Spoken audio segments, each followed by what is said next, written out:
Sekarang kita masuk pada bagian yang kedua, yaitu Injil Markus. Bagaimana Markus membangun kristologinya.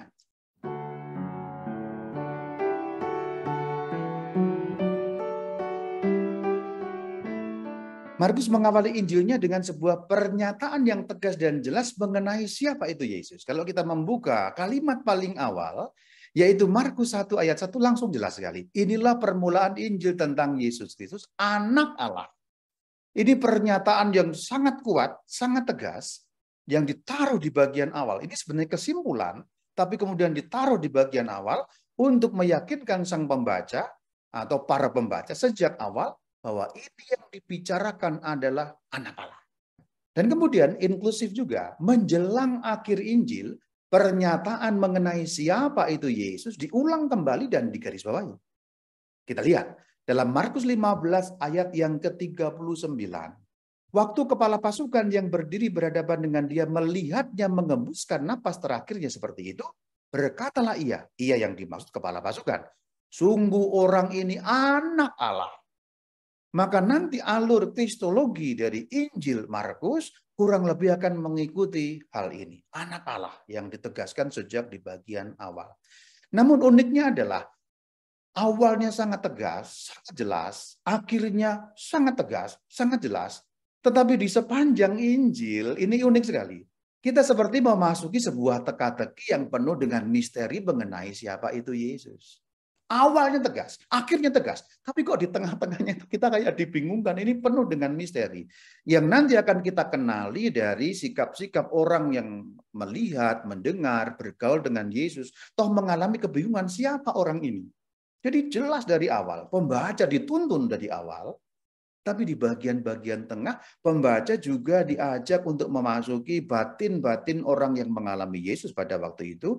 Dan bertanya-tanya, sebenarnya siapa orang ini?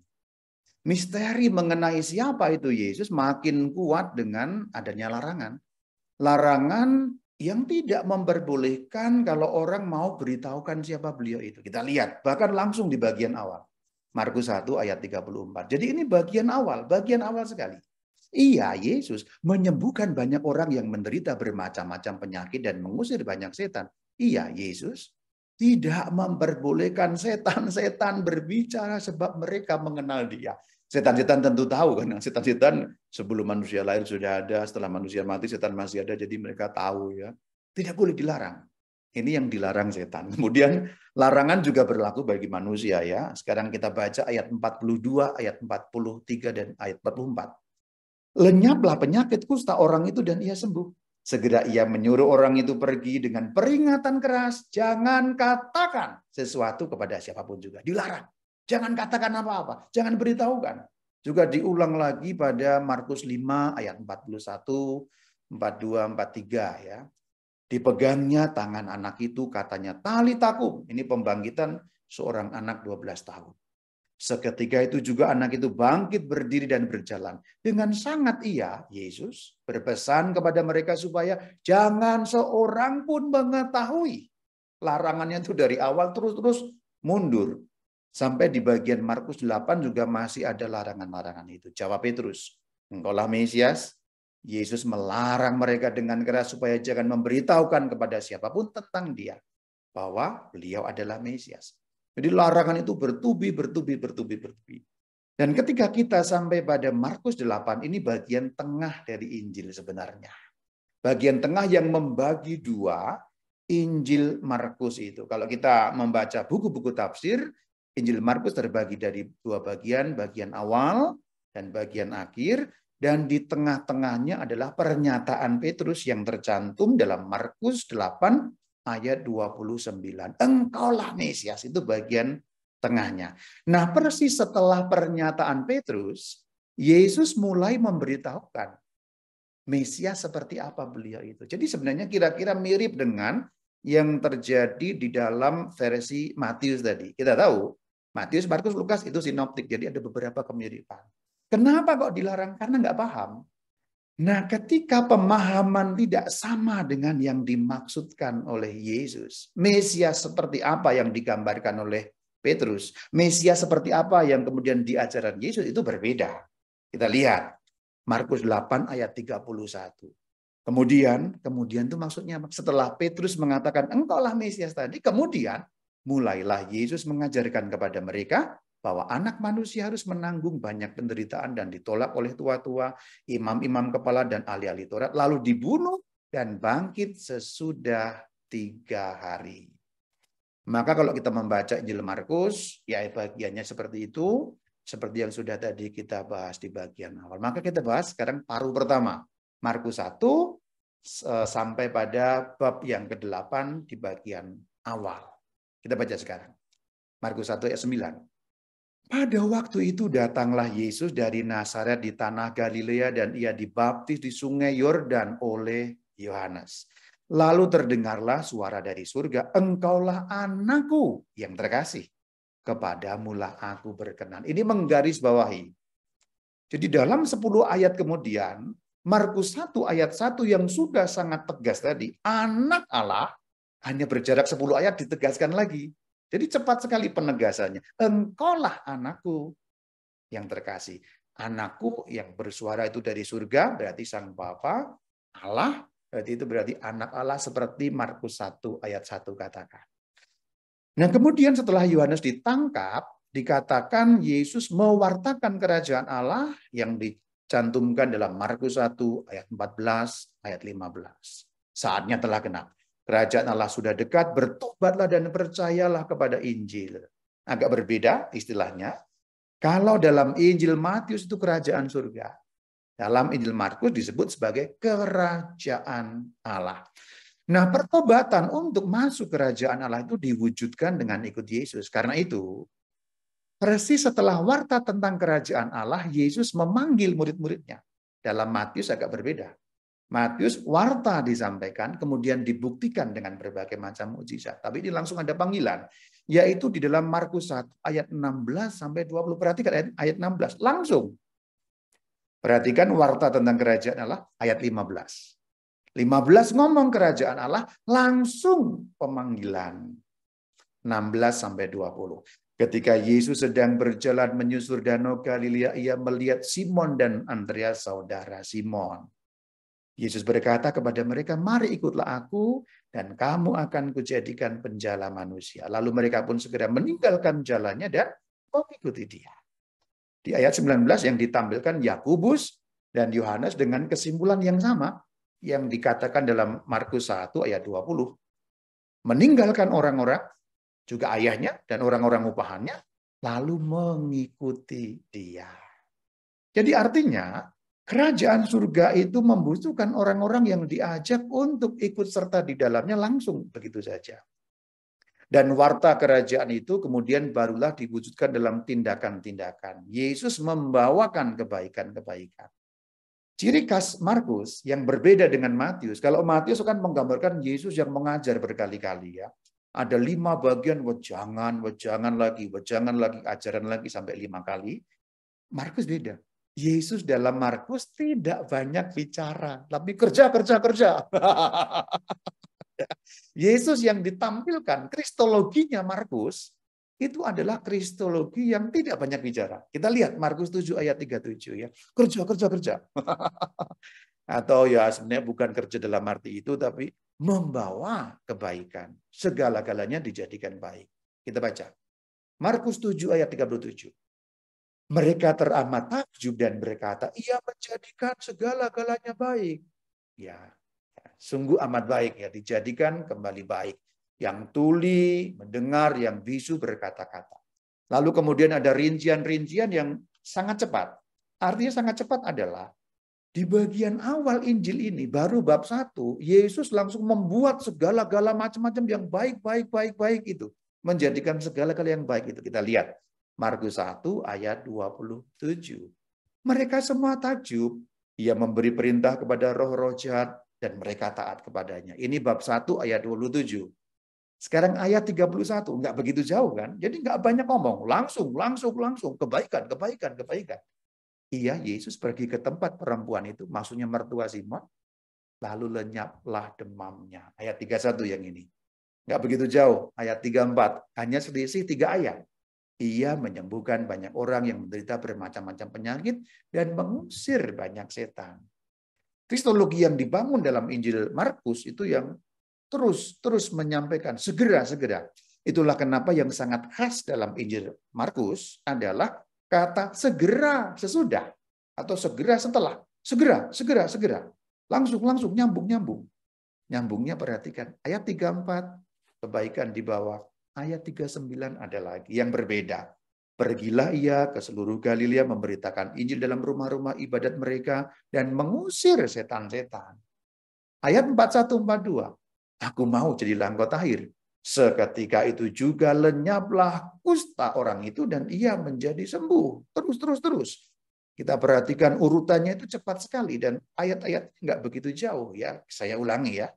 Ayat 27, ayat 31, ayat 34, ayat 39, ayat 41, ayat 42. Dan itu semua terjadi dalam Markus bab 1. Betapa cepatnya. Betapa perbuatan-perbuatan baik itu, tindakan-tindakan tadi itu terjadi. Bahkan yang agak mengagetkan, tidak hanya perbuatan-perbuatan baik dalam arti mukjizat. Bahkan Yesus melakukan tindakan yang hanya dilakukan oleh Allah, yaitu mengampuni dosa. Itulah kenapa di bagian awal tadi kukatakan, ini agak mengagetkan dalam arti apa? Dalam arti kita seperti dibawa dalam teka-teki. Bukankah Allah saja yang mengampuni dosa? Tetapi kenapa orang ini mengampuni dosa? Siapakah orang ini? Markus 2 ayat yang kelima. Ketika Yesus melihat iman mereka, berkatalah ia kepada orang lumpuh itu, hai anakku, dosa-dosamu sudah diampuni. Dosa-dosamu sudah diampuni. Dan itu menimbulkan banyak pertanyaan juga dari orang-orang zaman pada waktu itu. Mereka mempertanyakan, memprotes, dan seterusnya. Nah, ketika tindakannya mengampuni dosa itu diprotes, dipertanyakan, Yesus berbuat lebih lanjut lagi. Beliau juga menyampaikan bahwa dirinya adalah sang anak manusia. Kita tahu anak manusia dalam konsep perjanjian lama di dalam benak orang Yahudi pada zaman itu, acuannya adalah kitab Daniel. Anak manusia ini bukan berarti anaknya orang, bukan dalam arti itu. Tetapi tokoh yang datang dari atas, tokoh yang datang dari surga membawa kuasa Allah sendiri.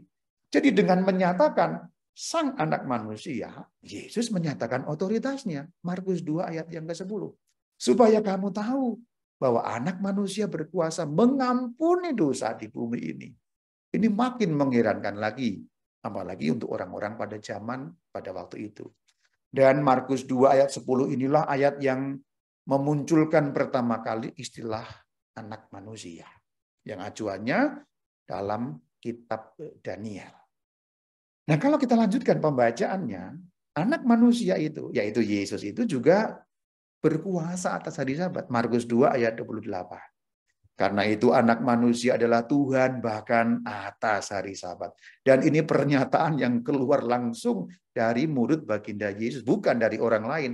Artinya ini pernyataan otoritas. Jadi Markus membangun kristologinya demikian. Memang agak membingungkan juga. Tadi dikatakan menyembuhkan, dikatakan mengampuni dosa, lalu siapa orang ini? Nah, memang tindakan-tindakan itu selain menimbulkan kebingungan juga menimbulkan konflik. Jadi dua hal sebabnya.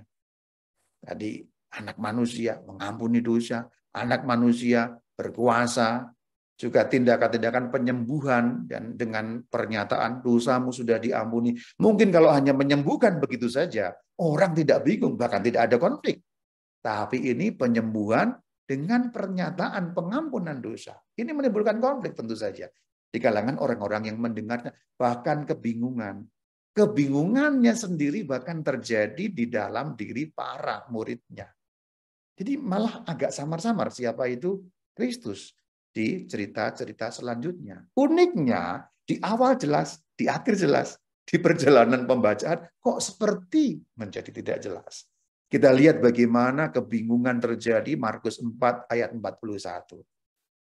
Mereka menjadi sangat takut dan berkata seorang kepada yang lain, siapa sebenarnya orang ini? Ini cerita pada saat angin dan danau mengamuk itu loh. Kemudian suruh berhenti angin dan danau taat kepadanya. Justru membuat orang bertanya-tanya siapa sebenarnya orang ini? Kok dosa pun bisa diampuni? Kok hari Sabat pun dia kuasa? Lu sekarang kok angin, danau, alam yang mengamuk? kok juga dalam genggaman tangan kuasanya. Siapa sebenarnya orang ini? Jadi kristologinya dibangun demikian. Pembaca pun juga diajak bertanya-tanya, bahkan nanti untuk membuat kesimpulan sendiri dengan berbekal pada pertanyaan siapa orang ini. Kita lihat mengenai siapa orang ini tidak hanya sekali di sini. Kita lihat Markus 6 ayat 51. Lalu ia naik ke perahu, angin pun reda. Mereka, maksudnya murid-muridnya, tercengang. Sebab mereka belum juga ngerti, hati mereka tetap tidak peka. Jadi artinya meskipun tidak dikatakan siapa orang ini, mereka belum ngerti, mereka tidak peka. Artinya sebenarnya mereka juga masih bertanya-tanya, siapa sebenarnya orang ini? Dan itu mengantar kita pada Markus pada pasal yang ke-8 ayat 17 sampai 21. Demikian bunyinya. Dia berkata, belum jugakah kamu paham dan mengerti? Belum pekakah hatimu? Lalu katanya kepada mereka, belum mengertikah kamu? Ini sudah bergerak sampai pada tengah Injil kalau kita membaca jumlah babnya ya. Markus itu 16 bab, ini sudah bab yang ke-8. Ditanya, belum juga gak ngerti. Padahal sejak awal di bab 1 sudah jelas membawa segala yang baik. Semua mukjizat, tapi belum ngerti sampai pada bagian pertengahan Injil. Dan ketidakpahaman para murid itu terus berlanjut. Bahkan ketika Sang Kristus menanyakan kepada murid-muridnya, siapa aku, siapa beliau. Kita lihat yang sudah kita sedikit kutip di bagian awal, Markus 8 ayat 29 dan 30.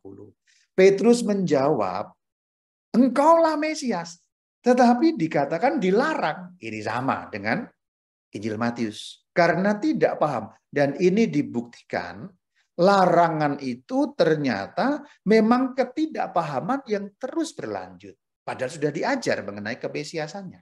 Kalau pakai bahasa Jepang jelas dan gampang, hei murid-muridku, kemesiasanku bukan seperti yang kamu pikirkan. Begini loh, ada di dalam Markus di bagian yang selanjutnya, yaitu pada bab yang ke-8 ayat yang ke-31. Karena sinoptik, maka ini sama dengan yang dimiliki oleh Matius. Mesias yang dibunuh dan bangkit sesudah 3 hari. Tetapi ketidakpahaman yang terjadi menurut versi Markus lebih kuat lagi. Perhatikan, ini 8 ayat 31. Nah sekarang ayat 32. Perhatikan, ayat 31 disampaikan, kalau bahasa gampangnya, hei murid-muridku, aku tuh Mesias yang begini loh, dibunuh dan setelah itu bangkit 3 hari. Ayat 31 ya. Nyambung ayat 32. Tapi kemudian Petrus menarik Yesus ke samping, menegur dia, protes. Enggak begitu Tuhan, Mesias itu enggak begitu. Kira-kira begitu gampangnya. Lalu dikatakan, enyahlah iblis, engkau memikirkan bukan yang dipikirkan Allah. Jadi kalau kita membaca mulai dari ayat 31, penyampaian aku tuh Mesias yang begini loh, langsung dibantah karena ketidakpahaman. Jadi bahkan setelah disampaikan, tidak paham juga. Sampai-sampai harus dikatakan, enyahlah iblis. Petrus diiblis-ibliskan. Karena pikiran yang dipikirkannya bukan pikiran seperti yang dikehendaki Allah. Mesias dalam otak Petrus dan kawan-kawan bukan seperti Mesias yang diajarkan Sang Kristus. Maka sebenarnya sampai bagian tengah ini pun masih berlaku ayat tadi. Siapa sebenarnya orang ini? Gitu. Penuh dengan kebingungan. Nah, ketidakpahaman itu terus berlanjut.